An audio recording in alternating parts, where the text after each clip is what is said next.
Hey everyone, welcome to another episode of Nerd Herders. I'm Rich. I'm Nick. And today we're going to talk about what we're up to. Yeah.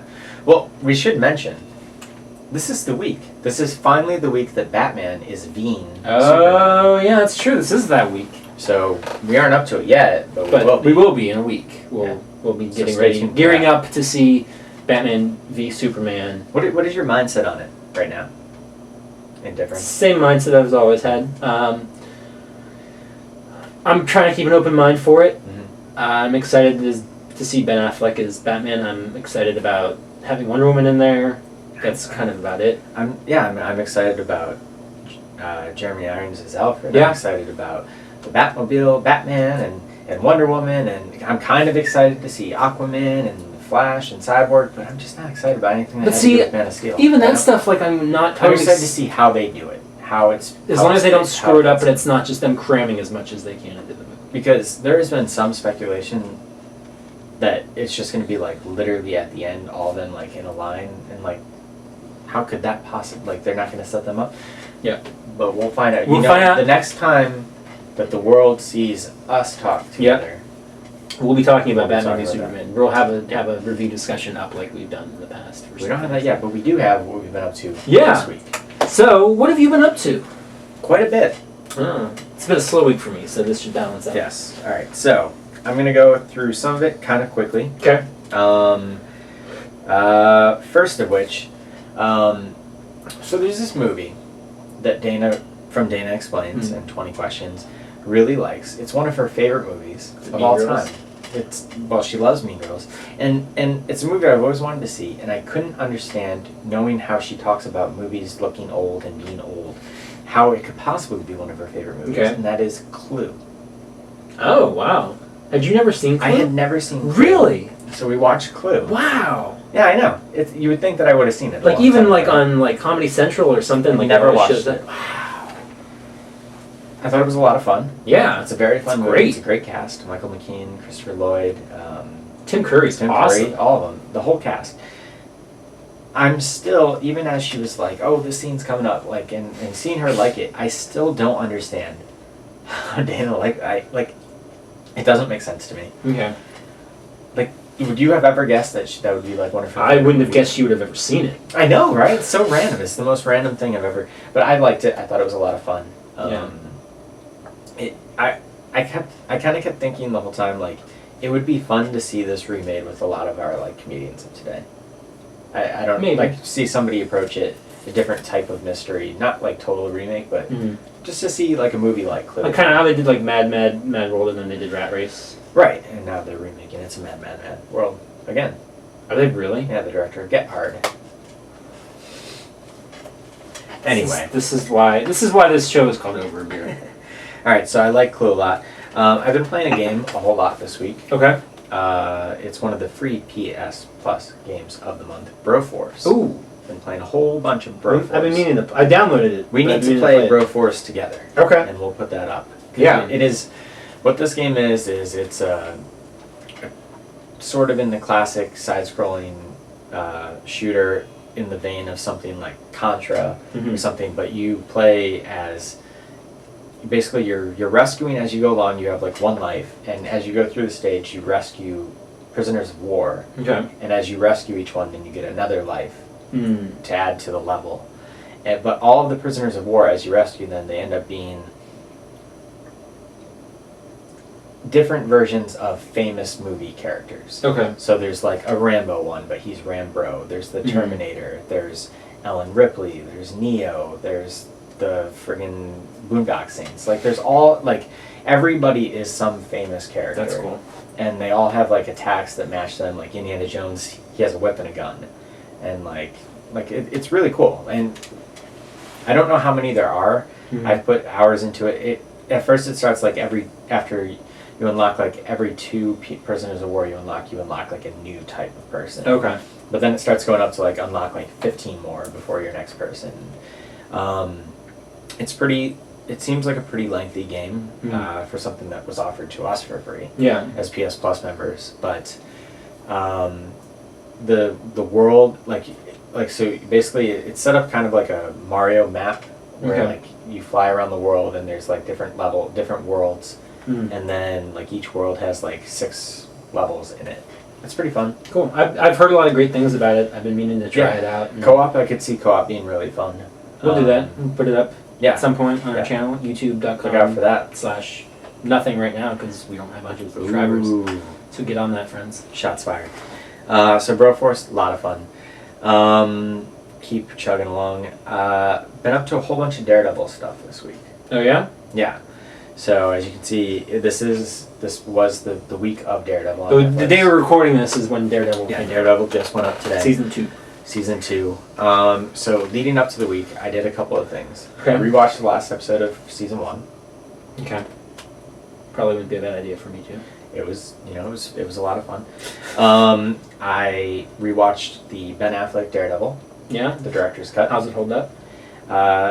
See, this is a movie that I have defended since 2003. I enjoy the movie. Okay. I still enjoyed it, but it does not hold up well at all. See, I've only seen the theatrical cut. Now, I didn't hate the theatrical cut when I saw it. I was like 13 when it came out, so I was like, oh, like this is kind of cool.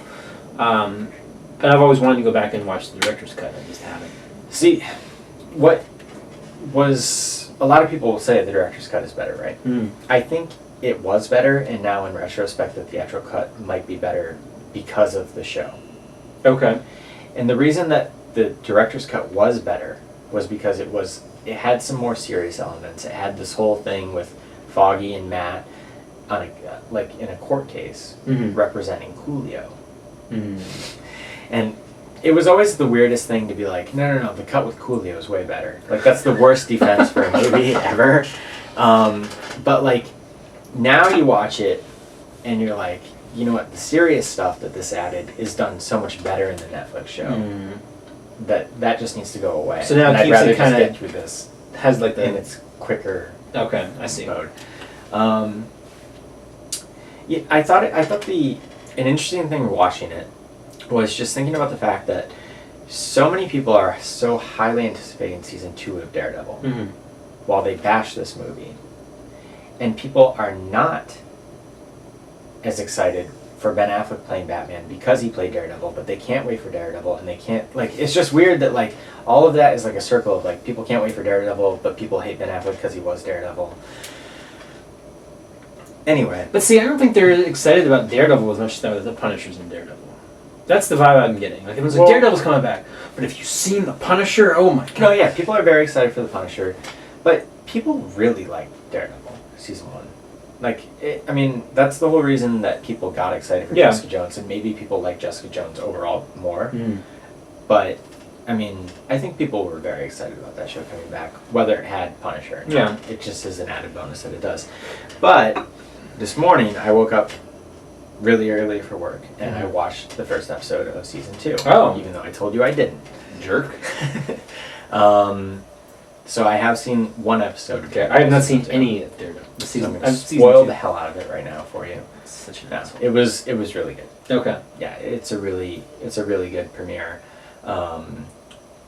Like I said, I did rewatch the last episode. It does what a lot of Netflix shows I feel like haven't. There is, at least when I started it, there was like a thing that you could skip, but it was like a recap of season Okay. 1, which was nice. So I don't need to go back and watch You don't the have last to. episode. Yeah, it was Okay. on there. It was good. I won't spoil anything about Okay. like Yeah, the I rest don't of the want to know episode, anything. but it's a good episode. It ends on a good cliffhanger. Is it? Now, I was one of those who I like Daredevil the Mhm. show, but I'm not in love with it. Do you think this is better than last season? Like, is it? It's hard to say. Is it right? hooked you more? Well, it hooks you because it does end on a cliffhanger. Yeah. And it ends really well. The Okay. first episode. So it makes you want to watch the next one. Okay. But I had to go to work, and then we had to record this. I'm sorry. I know, what the hell. But my question still is, in my opinion, the first season, what made it so effective for me Mm-hmm. was Wilson Fisk, was Vincent D'Onofrio as Kingpin. Yeah. He won't be in this, at least that we know of. Yeah, right? as far as they've said. So will the Punisher and Elektra and whatever else might be in the season, will that be able to carry it? We'll see. I hope. The first episode suggests yes. Okay. Cool. We'll see. I'm excited. That's really all I've been up to. Okay. So what have you been up to? I saw a movie. Yeah. Kind of surprised you haven't seen it. I saw 10 Cloverfield Lane. Right. You did not see this movie yet. No, I did. Oh, okay. I knew you were going to talk about it, so I let you go. You're such an ass. Do you want to get into spoiler territory in this? I think we should. Okay. Why don't you say whether or not you liked it? Overall, I liked the movie. Okay. Do you? Overall, I liked the movie as well. Okay. But I have a question to pose to you about me liking the movie that maybe we can save for spoilers. Okay. So we'll say we both overall liked this movie. Yeah.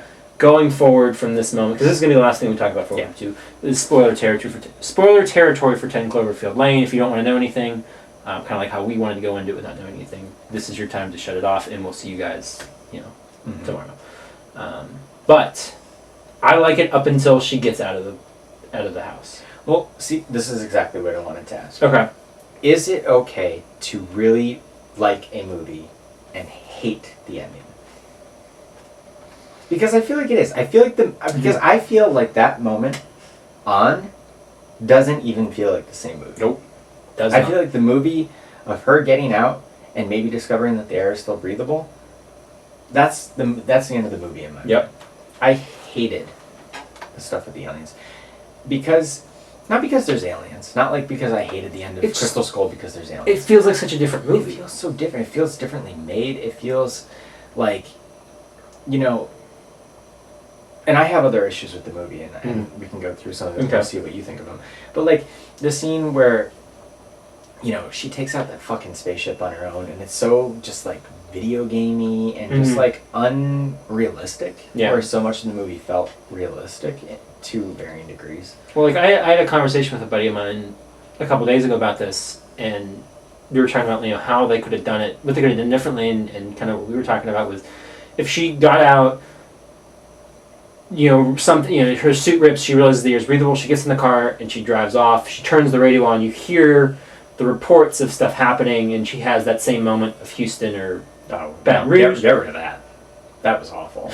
That was laughable that like the radio just happens in the middle of Louisiana to be like, you can go to Baton Rouge to be safe, or you can turn for Houston. I'm okay with that, and but then the sign is actually those two cities. That one, the sign was a little much, but I thought the radio was fine.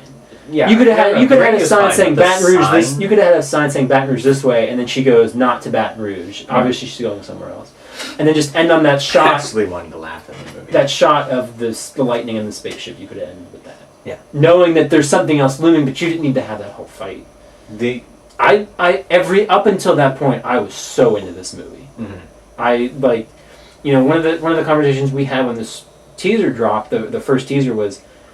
Is that the whole movie? Because the teaser ends with him yelling at her, "No, don't go out there. You're going to get us all killed." And I'm like, they're going to really show us this whole thing? And then it's the first 20 minutes of the movie, and I'm like, wow, where are they going to go with this? There's so much more So,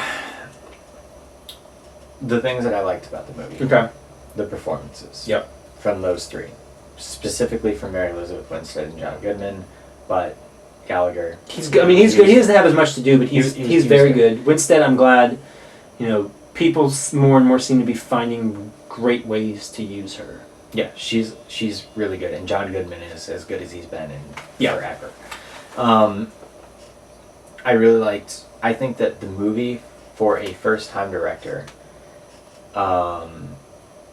is really well done. Mm-hmm.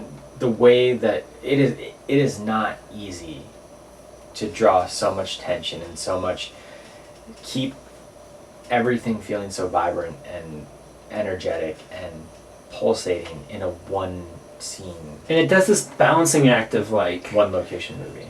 Of humor but tension. It just it at walks all the right times. It walks that fine line so well, and it makes it work every time. Like the way that the whole thing crescendos, and then like the way that they do the opening credits, right? Yeah. It's so assured in its filmmaking. I'm sure that Dan Trachtenberg will be somebody. I'm really excited to see what he does next. Soon. Things that I don't like. There's just things about the screenplay. I think that it does this faux smart thing in that it lays foundations through dialogue of like ways that people will be able to do stuff. Like, like they just say like halfway through the movie that she was like a designer, and so she's able to make that suit. But like that feels not genuine to me. It feels like you just said this so that you could do something. There was a few moments. There was a little much, but at the same time, I was like, okay, like I'll ride this out. Like I will suspend my disbelief for this thing and just kind of like, okay, this is your plan.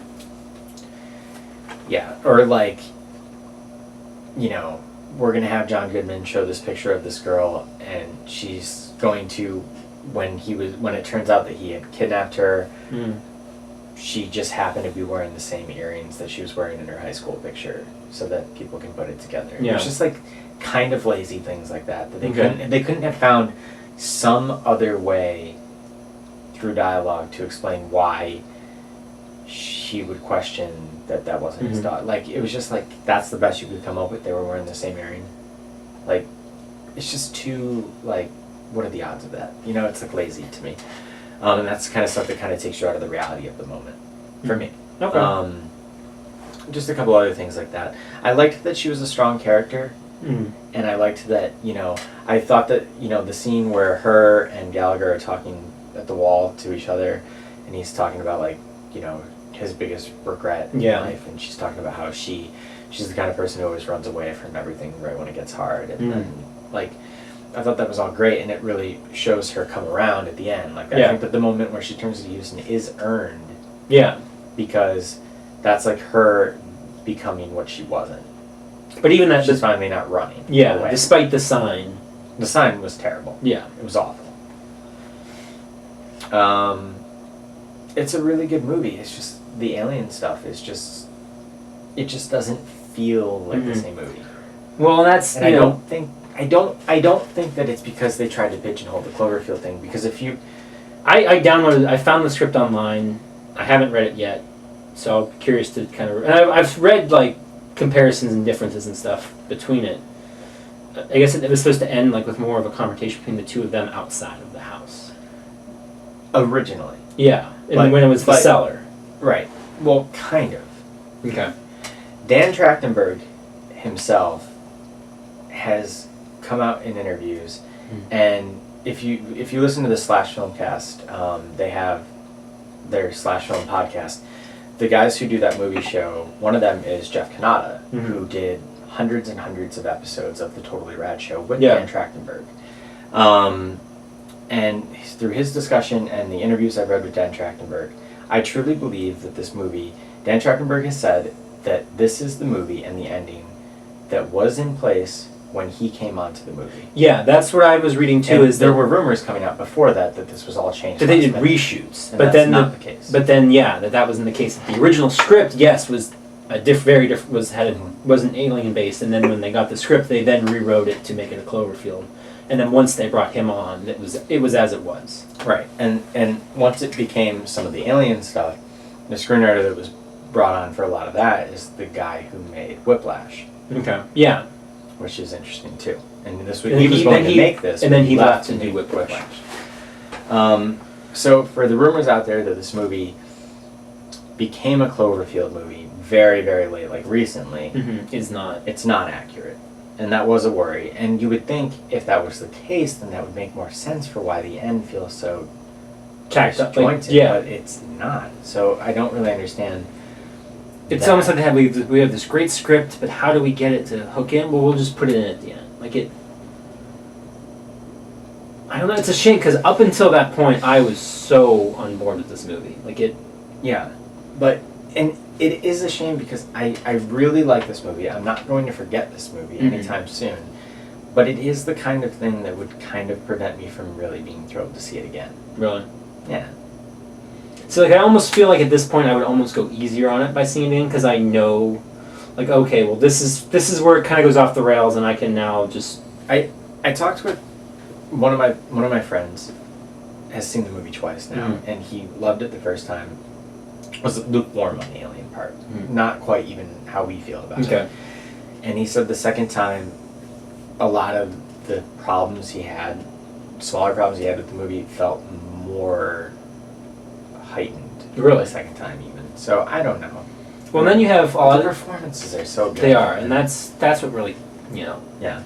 keeps it going. But you know, these people who are like, oh, this is, you know, a brand new way of filmmaking, and they're just like hyping this thing up to be something. I'm like, it's not. This isn't anything. No, but it's solid. Overall, it's Young a very filmmaker. solid movie. Yeah. first film, did it with Bad Robot, did it with JJ producing. He will be making Yep.